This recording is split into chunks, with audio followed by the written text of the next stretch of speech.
بسم اللہ الرحمن الرحیم، شروع اللہ کے نام سے جو بڑا مہربان نہایت رحم کرنے والا ہے۔ السلام علیکم۔ خلیفہ ہارون رشید نے ایک نصرانی عیسائی کو 500 درہم کے مطالبے میں قید کا حکم دیا اور ایک سوار کو اس کے ہمراہ بھیجا۔ سوار نے دیکھا راستے میں ایک شخص گھاس کا بوجھ اٹھائے جا رہا ہے اور اس کا بوجھ ایک طرف جھکا ہوا ہے۔ یہ دیکھ کر سوار نے اس کو سیدھا کر دیا، پھر وہ دوسری جانب کو جھک گیا، جس کو دیکھ کر سوار نے لا حول ولا قوت پڑھا۔ نصرانی نے سوار کی زبان سے یہ کلمہ سن کر اس کلمے کی بڑی تعظیم کی۔ یہ دیکھ کر سوار نے نصرانی سے کہا کہ جب تم اس کلمے کی اس قدر عظمت کرتے ہو اور اس کو اتنا بابرکت سمجھتے ہو تو خدا تعالیٰ پر ایمان کیوں نہیں لے آتے، جس کے نام کی عظمت سے اس کلمے کو یہ برکت حاصل ہوئی۔ اس پر نصرانی نے جواب دیا کہ میں نے اس کلمے کو آسمان کے فرشتوں سے سیکھا ہے۔ یہ سن کر سوار کو بہت تعجب ہوا اور سوار نے خلیفہ کی خدمت میں حاضر ہو کر تمام واقعہ بیان کیا تو خلیفہ نے نصرانی کو بلوا کر دریافت کیا، آخر تو نے یہ کلمہ فرشتوں سے کس طرح سیکھا ہے؟ تو اس نے بتایا کہ واقعہ یہ کہ میرا ایک چچا بہت مالدار تھا اور اس کی ایک حسین لڑکی تھی۔ میں نے اس چچا زاد بہن کے نکاح کا پیغام بھیجا، جس کو میرے چچا نے منظور نہ کیا اور اس کا نکاح دوسری جگہ کر دیا۔ چنانچہ شب زفاف میں اس کے شوہر کا انتقال ہو گیا۔ میں نے پھر سے نکاح کی درخواست کی، پھر میری درخواست منظور نہ ہوئی اور اس لڑکی کا نکاح دوسری جگہ کر دیا۔ اس کا وہ شوہر بھی اسی طرح شب زفاف میں بیوی کے پاس گیا تو مر گیا۔ پھر تیسرے شخص سے اس کا نکاح ہوا، اس کے ساتھ بھی یہی واقعہ پیش آیا۔ اس کے بعد چوتھی مرتبہ میں نے پھر اپنے عقد کا پیغام دیا تو مجبوراً چچا نے اس لڑکی کا عقد مجھ سے کر دیا، کیونکہ متواتر ان حادثات کے بعد کوئی دوسرا اس لڑکی سے عقد کرنے کو تیار نہ ہوا۔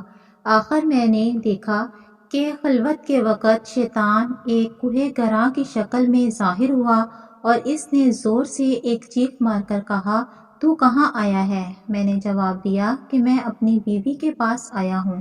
تو وہ شیطان کہنے لگا کہ تجھے معلوم نہیں میں نے اس کے پہلے شوہروں سے کیا معاملہ کیا؟ ہاں مجھے معلوم ہے۔ یہ سن کر وہ شیطان کہنے لگا، اگر تو اس بات پر راضی ہو گئے عورت رات کو میرے لیے ہو اور دن کو تیرے لیے ہو تو بہتر ہے، ورنہ میں تجھے بھی مار ڈالوں گا۔ میں نے اس کو منظور کر لیا اور اسی طرح ایک مدت گزر گئی تو ایک روز شیطان نے مجھ سے کہا کہ آج رات مولا اعلیٰ کی باتیں چوری سے سننے کے لیے جاؤں گا، کیونکہ آج رات کو اس کام کے لیے میری باری ہے۔ کیا تم بھی میرے ساتھ آسمان پر چلنے کو تیار ہو؟ میں نے جب اس پر اپنی رضامندی کا اظہار کیا تو شیطان نے ایک بڑے اونٹ کی شکل اختیار کر کے مجھ سے کہا کہ میری پشت پر مضبوطی سے سوار ہو جا۔ چنانچہ جب میں اس پر سوار ہو گیا تو وہ شیطان ہوا میں اڑنے لگا۔ اتنے میں مجھے فرشتوں کی آواز آئی کہ وہ لا حول ولا قوت الا باللہ کہہ رہے ہیں، جس کو سن کر شیطان واپس ہوا اور مردے کی طرح زمین پر گر پڑا، اور میں بھی اس کے قریب ہی جا کر ذرا کچھ دیر کے بعد اس کو ہوش آیا تو کہنے لگا کہ تم اپنی آنکھیں بند کر لو۔ جب میں نے آنکھیں بند کر لیں، اس کے بعد جب میں نے آنکھیں کھولیں تو کیا دیکھتا ہوں کہ میں اپنے گھر کے دروازے پر موجود ہوں۔ پھر جب میں اپنی بیوی کے پاس خلوت میں گیا تو میں نے اس سے کہا کہ اس مکان میں جہاں کوئی سوراخ ہو یا روزن ہو ان سب کو بند کر دو۔ اس نے ایسا ہی کیا۔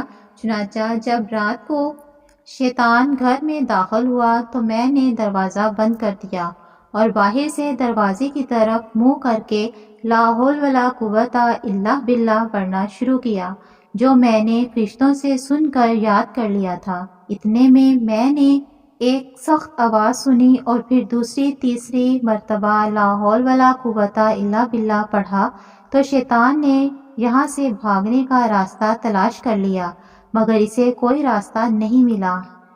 جب دوسری مرتبہ تم نے لا حول ولا قوت پڑھا تو ایک آگ نے اتر کر شیطان کو گھیر لیا، اور جب تم نے تیسری مرتبہ لا حول ولا قوت الا باللہ پڑھا تو اس آگ نے شیطان کو جلا کر راکھ کر دیا، اور حق تعالیٰ نے ہمیں اس ملعون سے نجات دے دی۔ خلیفہ ہارون رشید نے نصرانی کی زبانی یہ واقعہ سن کر اس کو رہا کر دیا، اور وہ 500 درہم بھی معاف فرما دیے جن کے عوض اس کو قید کا حکم سنایا تھا۔ یہ سب برکت اس مبارک کلمے کی تھی، جس کے پڑھنے سے یہ ظاہر ہوا کہ اس مبارک کلمے کی بڑی فضیلت ہے۔